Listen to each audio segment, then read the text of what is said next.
Hello. അപ്പം അങ്ങനെ ഇന്റേൺഷിപ്പിന്റെ last ഹോസ്റ്റലിന് ഓരോരുത്തരായിട്ട് പോവുകയാണ്. നമ്മൾ ദൂരെയുള്ള ആൾക്കാരൊക്കെ നേരത്തെ പോണു, അല്ലാത്തവർ ഒരുമിച്ച് പോണു, അങ്ങനെയൊക്കെയാണ് കേട്ടോ പോണത്. ആദ്യത്തെ ഒരാഴ്ചയൊക്കെ നമ്മൾ തള്ളി നീക്കിയെങ്കിലും പിന്നെ പിന്നെ നാട്ടിൽ പോണല്ലോ എന്ന് ആലോചിക്കുമ്പോൾ പക്ഷേ വേണ്ടായിരുന്നു അങ്ങനെ തോന്നും.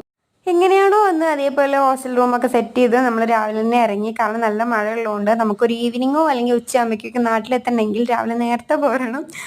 അപ്പോൾ അങ്ങനെ ഹോസ്റ്റലിൽ നിന്ന് നമ്മൾ ടാറ്റ ബാബായ് പറഞ്ഞ് എല്ലാവരും ഇറങ്ങി. ഫൈനൽ ഞാനും കൂടെ ഇറങ്ങിയപ്പം ആ ഹോസ്റ്റൽ ഡേയ്സ് തീർന്നിരിക്കുന്നു. പിന്നെ ട്രെയിൻ കിട്ടി, നമ്മളതിൽ കയറി. വരണ നേരത്ത് നല്ല ബോറിംഗ് ആണെങ്കിലും പോകുമ്പോൾ അടിപൊളിയായിരുന്നു കേട്ടോ. മഴയുടെ ആ ക്ലൈമറ്റൊക്കെ അടിപൊളിയായിരുന്നു. പിന്നെ വിൻഡോ സീറ്റ് കിട്ടിയോണ്ട് തന്നെ നമ്മൾ ഒരുപാട് വീഡിയോസൊക്കെ എടുക്കാൻ പറ്റും. ആ ദൂരെ കാണുന്ന ബിൽഡിങ് ഷൊർണൂരിൻ്റെ ആണല്ലോ എന്ന് പറഞ്ഞപ്പം സമാധാനമായി. കാരണം വീട്ടിലെത്തിയിട്ട് വേണം ഫുഡ് കഴിച്ച് നല്ല പോലെ സുഖമായിട്ടൊന്ന് ഉറങ്ങാൻ. അങ്ങനെ എല്ലാവരും സ്റ്റേഷനിലെത്തി. ഇനി ഓരോരുത്തർ ഓരോ വീട്ടിലേക്ക്. അത് കഴിഞ്ഞ് ഒരു 1 വീക്ക് കഴിഞ്ഞ് വീണ്ടും സ്റ്റാർട്ട് ചെയ്ത് കോളേജ്. ഓ